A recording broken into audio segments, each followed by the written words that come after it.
Hello everyone, welcome to this new series of topics where we will be discussing about the CRISPR Cas9 system. So before moving forward, if you are new to my channel, subscribe the channel and press the bell icon. So when we look at this CRISPR Cas9 system, we are looking into this CRISPR Cas9 mediated DNA interference in bacterial adaptive immunity. Firstly, we will see this CRISPR. What does it mean? It means clustered, regularly interspaced, short palindromic repeats. So these are the clustered, regularly interspaced, short palindromic repeats. And these repeats, they are present in the bacterial genome, and we can use this CRISPR-Cas9 system as a powerful RNA-guided DNA targeting platform for genome editing. Now we will see what exactly is the mechanism which the bacteria uses for its adaptive immunity. So what is the mechanism for this adaptive immunity? We know that when the bacteriophage or the virus, they infect or they invade the bacteria, they insert their DNA into the bacterial genome. So this bacterial genome, it will get the DNA from the bacteriophage. So here the DNA injection will happen when the virus injects this DNA into the bacteria. So this is called as the spacer acquisition, where the invasive viral or any other plasmid DNA is injected into the bacterial genome. And this viral DNA, it comprises of the PAM sequence and the protospacer sequence. And the protospacer sequence is present in the viral DNA, and adjacent to this protospacer sequence there is a motif of sequence that is called as PAM sequence, protospacer adjacent motif sequence. And now this will get integrated into the CRISPR array which is present in the bacterial genome. So here a typical CRISPR looks in this CRISPR Cas system. It will comprise an array of repetitive sequences. So here the repetitive sequences, the repeats which are present here, they are in brown color, and they are interspaced by short stretches of non-repetitive sequences. Here the spacers which are in colored boxes, and as well as a set of CRISPR associated case genes. So here the case genes are present which are colored arrows, and preceding this case operon. So here is the case operon.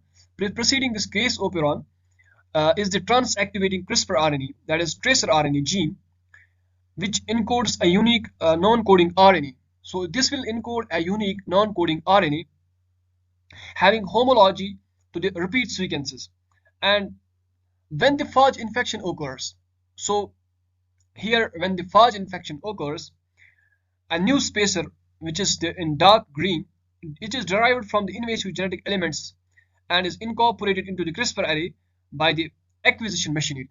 So by this acquisition machinery, we can say that by this acquisition machinery, this invasive genetic element is incorporated into the CRISPR array. So after this, when they are integrated into the CRISPR array, what will happen now? After this, after integration, the new spacer, it is co-transcribed with all other spacers into the long precursor CRISPR RNA.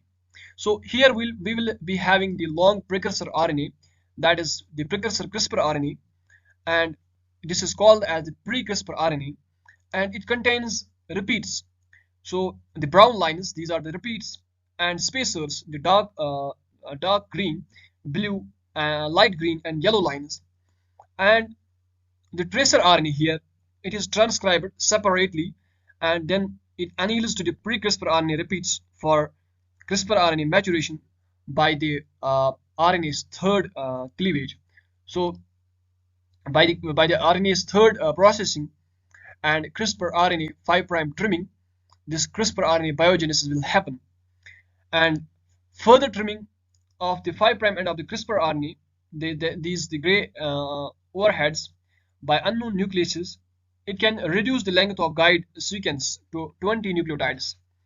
And during interference, the mature CRISPR RNA and the tracer RNA structures, they engage Cas9 endonuclease and further directs it to cleave the foreign DNA containing a 20 nucleotide CRISPR complementary sequence preceding the PAM sequence. So when the phage infects again the complementary foreign DNA, so it will be having this complementarity with this sequence, and after this DNA interference, they will be cleaved by the Cas9 with a site-specific cleavage.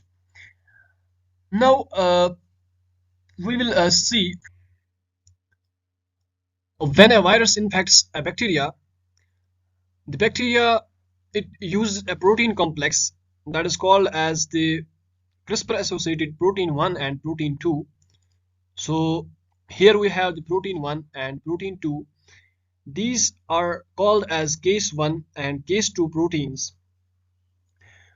Now these proteins, they will be used to identify this viral DNA and to cut out the segment. So they will cut out this segment. So what they will do, they will cut out this segment here, and when this segment is cut out, it inserts it into the CRISPR array as a spacer. So it will be inserted into the CRISPR array as a spacer, and it will have a record of this, so that it will have a record of this virus. Now before insert, it is called as the protospacer. So it is called as the protospacer. It will cut the DNA, and this entire complex, it scans the entire long DNA, and if there is the sequence matching with the CRISPR RNA, then it will cut that DNA. And this is how the bacteria uses the CRISPR to cut the viral DNA.